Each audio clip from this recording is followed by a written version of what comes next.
सिद्धेभ्यः ओम नमः सिद्धेभ्यः यदर्घाभावेन प्रमथितमनादरे दुर्यः छनादा सिद्धस्वर्गी गुणगण समर्था सुकृति लमन्ते सद्भक्त्या शिव सुख समाजं चिन्मुतदा महावीर स्वामी नयन पथिगामी भवतु मे महावीर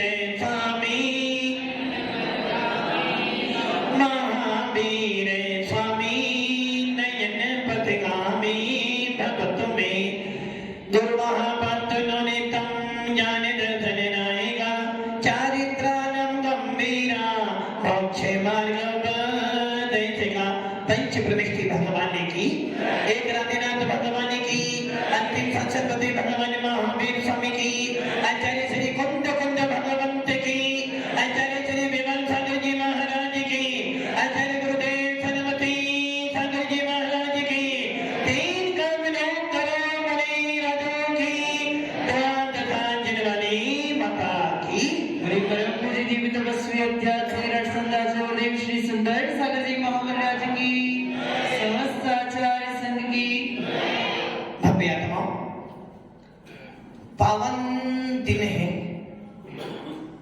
जो हमको भगवान महावीर का भेष देखने को मिला है।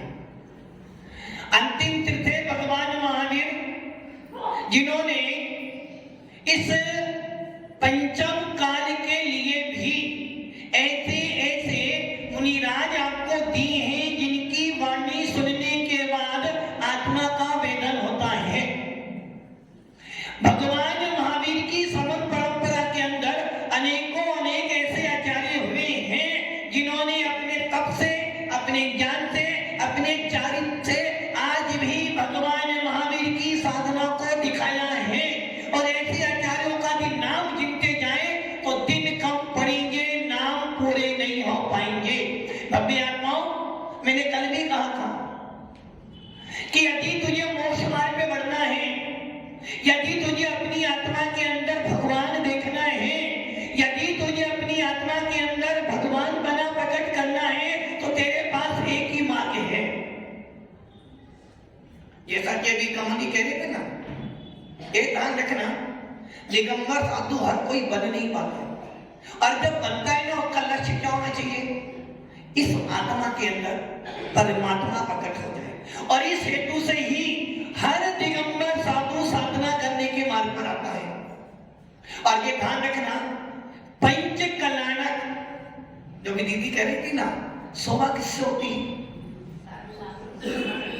आप जयपुर से परमात्मा ले आओ, जयपुर से परमात्मा मिल जाएगा ना, जयपुर से परमात्मा मिल जाएगा। जयपुर से यदि परमात्मा मिलता तो सारे टोपी वाले परमात्मा बन जाते। जयपुर में परमात्मा नहीं मिलता, जयपुर में तो परमात्मा का आकार मिलता है। और जब एक दिगंबर साधु उस पे हाथ रख देता है तो वही भाषण भगवान जैसा हो जाता है। भव्य आत्माओं, संसार में घूमने के, संसार के रूपों को देखने के लिए अनेक रूप धारण करने पड़ते हैं, किंतु निज आत्मा के स्वरूप को देखने के लिए मात्र एक ही भेष है, वो भेष है संयत। कौन सा भेष है? संयत। संयत मतलब संयत मतलब नहीं, महाराज संयत है जो बन सकते हैं, किंतु संयत महाराज नहीं है। महाराज संयत, जितने भी संयत हैं सबके सब महाराज हैं, किंतु जितने महाराज हैं वो सब संयत होने जरूरी। और आचार्य वीर सेन स्वामी जिन्होंने धवल, जयधवल, महाधवल पे काम किया, वो लिख रहे हैं संयत। और एक शब्द कह दिया संयत, और इस संयत शब्द के अंदर कितना बड़ा सार भरा हुआ है कि मात्र क्या करें, संयतों को नमस्कार हो। आपने बोला नमो लोहे सर्वे साउनम, क्या बोला आपने? इसका अर्थ क्या हो गया? लोक के समस्त शब्दों को कहीं गलत नहीं होगा? गलत तो हो गया। लोक के सारे शब्दों को सारे सबको अंदर आ गया ना। उसी प्रकार नमो लोए चंदे चावना में सारे संयत आ गए। और संयत मतलब वीर सेन स्वामी ने कहीं ये नहीं लिखा दवलिंगी भावलिंगी, वो कह रहे सिर्फ संयत। और संयत बनने के लिए क्या करना पड़ेगा? संयत बनने के लिए पहले तेरे को भेद विज्ञान प्राप्त करना पड़ेगा। और जब तक भेद विज्ञान नहीं है तेरा संयत बना कोई काम का। जब जब सिद्धांत पढ़ते हैं, अध्यात्म पढ़ते हैं, भी महाराज कह रहे थे ना सुंदर कौन है? सुंदर कौन है? आप कौन? पुरुष हो स्त्री हो? और आप स्त्री? गलती नहीं हो रही, हम किसको देख रहे हैं? श्री पर्याय को। अभी महाराज ने बोला कि समय सार में कौन कौन स्वामी कह रहे? पुरुष। पुरुष मतलब आत्मा। समय सार मतलब क्या हुआ? आत्मा का सार। और आत्मा कौन है? आत्मा ना पुरुष है, ना स्त्री है, ना नपुंसक है। जब तक हम आत्मा को ये मानते रहेंगे तब तक पर्यायों में भटकते रहेंगे। और पर्यायों में भटकने वाला कभी भी आत्मा को नहीं जान सकता। इसलिए आचार्य कौन कौन से रे भैया? समय सार। समय सार में क्या है? समय सार में है क्या? आपके पास समय सार है? अरे समय सार का अर्थ है आत्मा का सार। और आत्मा का सार क्या है? आनंद। आनंद। आनंद कहाँ है? आनंद है कहाँ? घर पर। घर पे आनंद नहीं है क्या? घर पे आनंद नहीं है, फिर भी आनंद के लिए कहाँ जाते हो? मौज मस्ती करने के लिए संसार में हर वस्तु है, किंतु आनंद प्राप्त करने के लिए बस एक ही वस्तु है, वो है मेरी भगवान आत्मा। इसलिए कौन कौन स्वामी कह रहे हैं भैया संयत बन, संयत। और संयत बनने का मार्ग क्या है? एक ही मार्ग है। संसार में अनेक रूप धारण करने जाती है, किंतु आत्मा को भगवान बनाने का एक ही मार्ग है, वो मार्ग है संयत। इसलिए वीर सेन स्वामी कह रहे भैया तुम सबके सब संयत हो। और संयत का अर्थ हो गया, संयत का अर्थ क्या हो गया महेंद्र जी? संयत मतलब आत्मा तो नहीं, संयत माने आत्मा नहीं है। संयत मतलब जो जो मुनिराज छठे गुण स्थान से लेकर 14वें गुण स्थान तक के सारे मुनिराजों को ये समझ संयत। जिस प्रकार आपने बोला नमो लोए सर्वे सावनम, अब इस शब्द के अंदर कौन आ गए? सब साधु ना? आरिका माता जी की आ गई ना? आरिका माता जी आ गई ना? छोले के लड्डी आ गए ना? सब लोग नमो लोए सर्वे सावनम। अरे नहीं, नमो लोए सर्वे सावनम नमोकार मंत्र में पंच परमेष्ठियों को ही नमस्कार किया गया है। इसलिए आचार्य ने क्या लिखा? संयत। बोलिए देश संयत। देश संयत मतलब पंचम गुण स्थान को कह रहे संयत। संयत मतलब छठे गुण स्थान से लेकर 14वें तक जितने मुनि राज हैं वो सबके सब संयत है। इसका मतलब क्या हो गया? सबके सब भावलिंगी मुनि राज हैं। संयत का अर्थ छोटा नहीं है, बहुत सार भरा हुआ है। और संयत हम कह रहे संयत कौन है? यहाँ कौन है संयत? दीदी करिए महाराज के संयत है, तो ये महाराज संयत नहीं है। संयत है ये तो परसों में, और ये परसों में, तो यहाँ तो ना संयत है ना परसों में। अरे भैया नाम को मत पकड़ो, नाम के पीछे जो भाव छिपा है उसको देखो। इसलिए भगवान कौन कौन स्वामी कह रहे हैं यदि तुझे लोक में सुंदर बनना है तो क्या करना? एकत्व विभक्त आत्मा को देख। एकत्व मतलब आप किसको देखते हो? किसको देख रहे हो आप? हेमंत जी किसको देख रहे हो? जैसे दिन के मेरा लक्ष्य भी क्या है? मेरा लक्ष्य क्या है?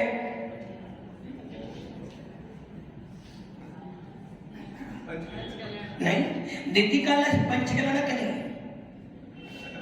पंचकलानक को एक निमित्त मात्र है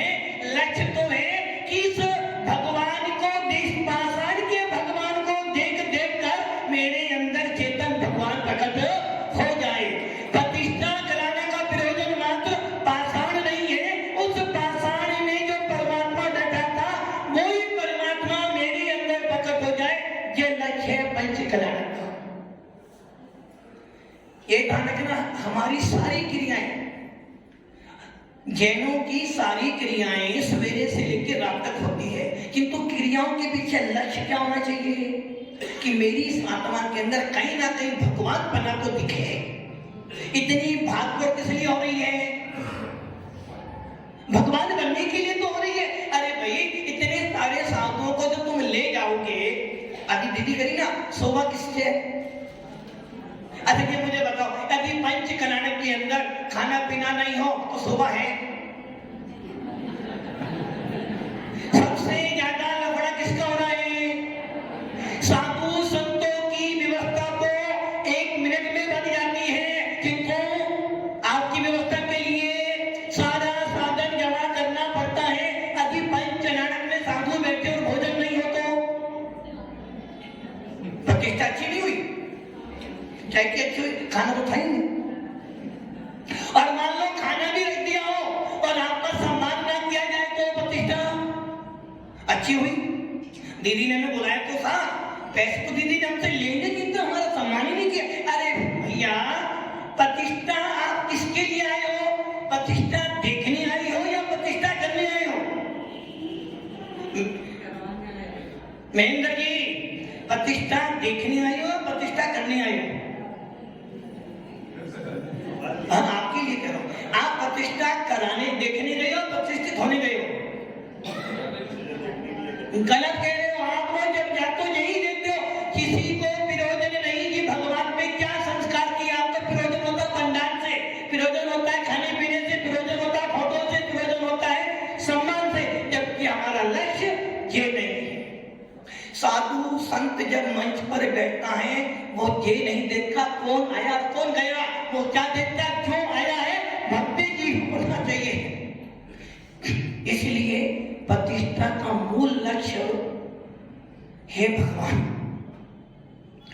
आप प्रतिष्ठित हो रहे हो और आपको देखते देखते यदि मुझे अपनी एकत्र विभक्त भगवान आत्मा की याद आ जाए तो मेरा प्रतिष्ठा में आना सार्थक है। इसलिए दीदी की मेहनत भगवान बनाने के लिए नहीं है।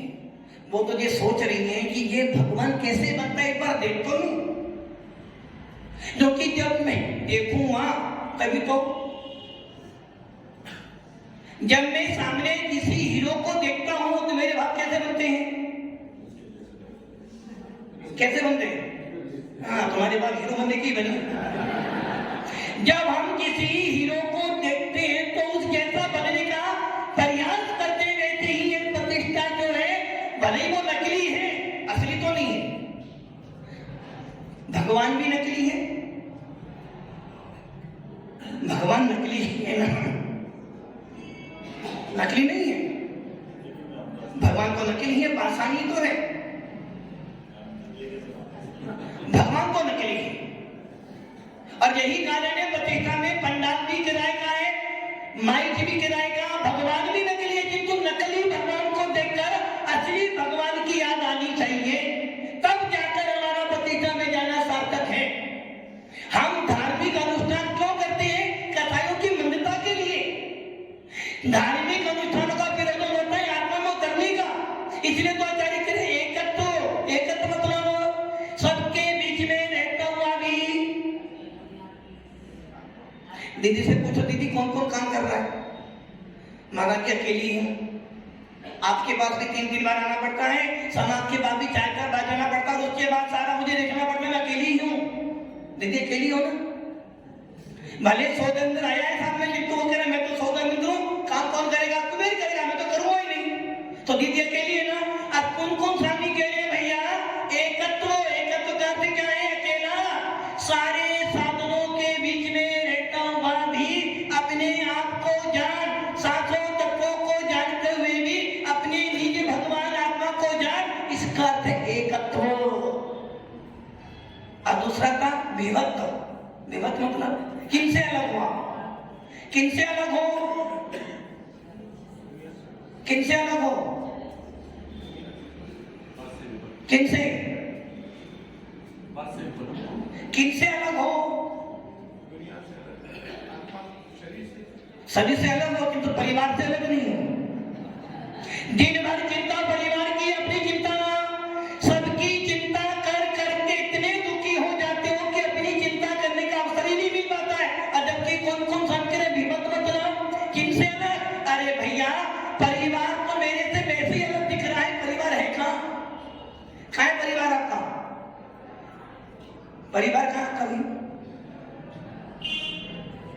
हेमंत सेठ परिवार का है, घर पे है ना, तुम कहां पर हो?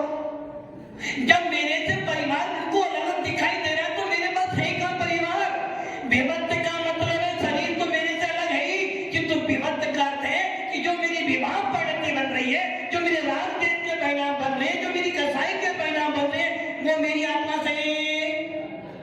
और भव्य आत्माओं, पंच कल्याण समय सार में लिखा है, समय सार नाटक। क्या है नाटक? कौन नाटक कर रहा है? ना टक ना टक ना अटक। कहां पर अटक? ना अटक। किस पे मत अटक? संसार में मत अटक, संसार से पार हो, उसे कहते हैं समय सार नाटक। अपनी आत्मा में रुक, अपनी आत्मा के सार में रुक जाएगा तो तू समय सार नाटक को प्राप्त हो जाएगा, और नहीं तो तू संसार में रंग मंच बना हुआ है, जीव भी आ रहा है, मुद्गल भी आ रहा है, आश्रम भी आ रहा है, सांसों तक तुम्हारे हैं, तू अपने आप को नचा रहा है। इसलिए भव्य आत्माओं, यदि आत्मा में उतरना चाहते हो, भेद विज्ञान प्राप्त करना चाहते हो, तो एकत्र विभक्त भगवान आत्मा को जान, श्रद्धान कर, और उसमें आनंद लेने के लिए संयत हो जा। और एक बार संयत हो जाएगा तो निश्चित है तू लोक में सुंदर हो जाएगा। इसलिए भगवान आत्मा कह रही है, विशुद्धि प्राप्त करेगा तो कसाई कम होगी, कसाई कम होगी तो संयतपना आ जाएगा, और जिस दिन संयतपना आ जाएगा उस दिन तो संसार सागर से पार हो जाएगा। तो भव्य आत्माओं, संयतपना मिले सबको, इसी हेतु से हमारे धार्मिक अनुष्ठान होने चाहिए। और भव्य आत्माओं, संत जब बनता है, इन्हीं भावों से बने तो आत्मा में भेद विज्ञान प्राप्त होता है। ओम नमः सिद्धे।